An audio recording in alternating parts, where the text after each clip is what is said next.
This is the only video you'll ever need to set up and take the best photos with your Canon G7x Mark II. I thought this was overhyped. I know it's been in demand. It's not even a new camera. It's an old camera technically, but I have the Sony ZV-1 and it does not compare. Like, the photos on this are amazing. And when my friend came and took a photo of me with her camera, I was like, oh, I get the hype. I get the hype. So I finally got my hands on one. I watched a million videos from TikTok and YouTube on how to best set it up for your photos. So let's get started. I took notes, so I'll be reading from my iPad. But essentially, I use mine in manual mode, and there's quite a few settings that you'll want to adjust in the settings of the camera before you start taking all your photos. So first, in settings, you want to turn on flash and force flash. You want to shoot RAW, not JPEG. You want to set the white balance to the flash setting. If you're shooting in scene mode, you want to put it to portrait mode, but I shoot in manual mode. I will explain the differences between a few of the modes though that people talk about on TikTok. And then I usually set the exposure to like -1 because I like when my photos are a little bit underexposed. Quick tips regarding f-stop. An f-stop of 1.8 or like a lower f-stop will give a more shallow depth of field, and a higher f-stop like 4.0, 5.6 is typically better for landscapes. So that's a good like rule of thumb to keep in mind. And then quick tips regarding ISO. A lower ISO like 100 or 200 is ideal for bright conditions like outdoor shooting during the day. It produces a cleaner and a less noisy image with minimal grain. A higher ISO like 1600, 3200, 6400 is better in low light situations like indoors, nighttime photography, where there's not much natural light. And then the downside to high ISO is that it might be a bit grainy because it has to adjust for the low light. You typically want to keep your ISO as low as possible to maintain image quality, but depends obviously on the situation you're shooting.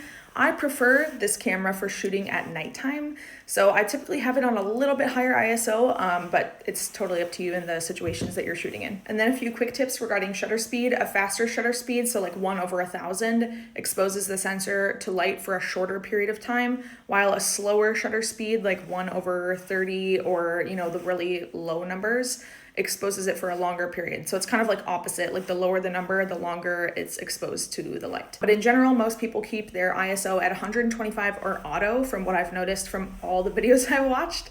Most people set their f-stop to 4.5, and their shutter speed seems to vary quite a bit, but 1/400 seems like a good middle ground. But I've noticed quite a few people use different settings besides manual. So a lot of people mentioned they use the program setting. So from what I've seen, people usually use it with the exposure at 0 and the ISO at 200.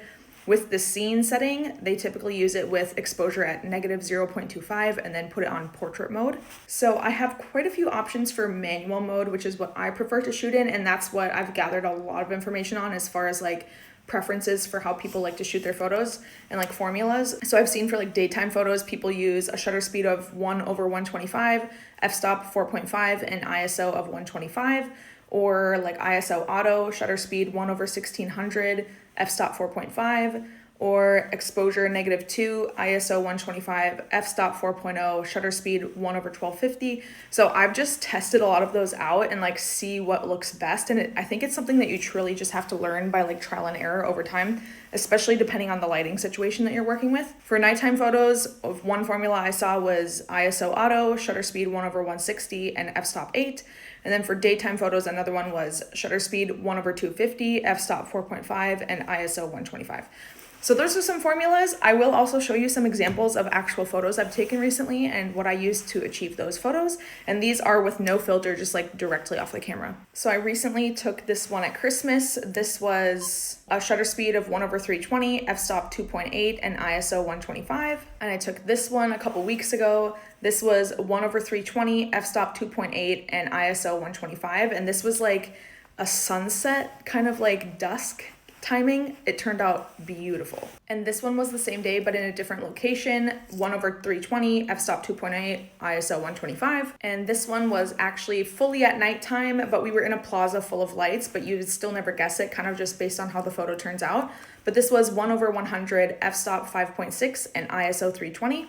And this one was on Halloween with 1/250, f-stop 4.5, and ISO 200. So most of these were at nighttime. I prefer it at nighttime or like dusk. I think that's where this camera really performs the best.